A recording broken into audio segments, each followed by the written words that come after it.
নমস্কার বন্ধুরা, মালার ওভেনে আপনাদের সবাইকে স্বাগত। আজকে বানাবো পালং শাকের চচ্চড়ি। পালং শাক নিয়ে নিয়েছি, আলু, বেগুন আর টমেটো নিয়ে নিয়েছি। সবজিগুলোকে কেটে নিয়েছি, বেগুনগুলোকে লম্বা লম্বা করে, আলুগুলোকে ডুমো আর পালং শাকের পাতাগুলো একটু বড় রেখেছি। কড়া বসিয়ে দিয়েছি, কড়াই দিয়ে দিচ্ছি পরিমাণ মতো সর্ষের তেল।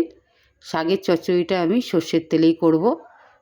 তেল গরম হয়ে গেছে, দিয়ে দিচ্ছি ফোড়নে দুটো শুকনো লঙ্কা। এইবার দিয়ে দিলাম কেটে রাখা আলু।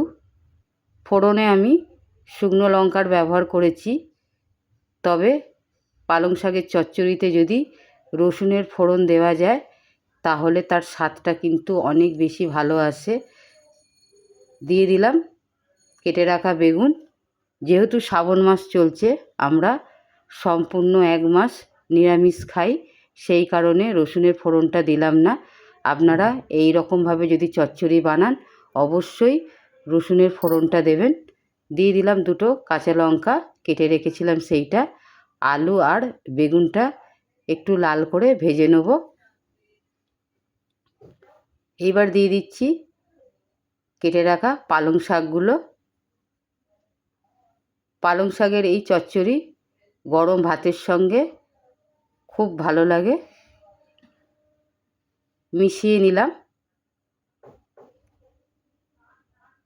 এই শাকের রেসিপিতে আমি দুটো টমেটোমের ব্যবহার করেছি। একটু টক ভাব হলে তাহলে শাকটা বেশি ভালো লাগবে।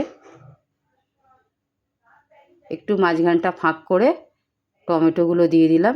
এইবার দিয়ে দিচ্ছি স্বাদ মতো লবণ। টমেটোর মধ্যে লবণ দিয়ে দিলে টমেটোটা খুব তাড়াতাড়ি গলে যায়। অল্প পরিমাণে গুঁড়ো হলুদ দিলাম, খুব সামান্যই দিয়েছি। মিশিয়ে নিলাম। চাপা দিয়ে 5 মিনিট রান্না করে নেব। 5 মিনিট পরে দেখুন অনেকটা জল ছেড়ে দিয়েছে, আর শাক, টমেটো, আলু সব অনেকটাই সেদ্ধ হয়ে গেছে। আরও 2-3 মিনিট চাপা দিয়ে রান্না করে নেব।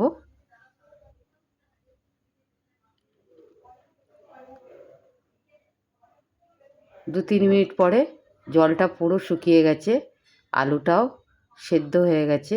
একটা আলু আমি কেটে দেখাচ্ছি। দেখুন আলুটা পুরো সেদ্ধ হয়ে গেছে। আর শাকের চচ্চড়িটা এরকমই মাখা মাখা রাখবো। যদি রেসিপিটা ভালো লাগে একটা কমেন্ট করবেন, আর চ্যানেলটাকে সাবস্ক্রাইব করার অনুরোধ রইল। নমস্কার।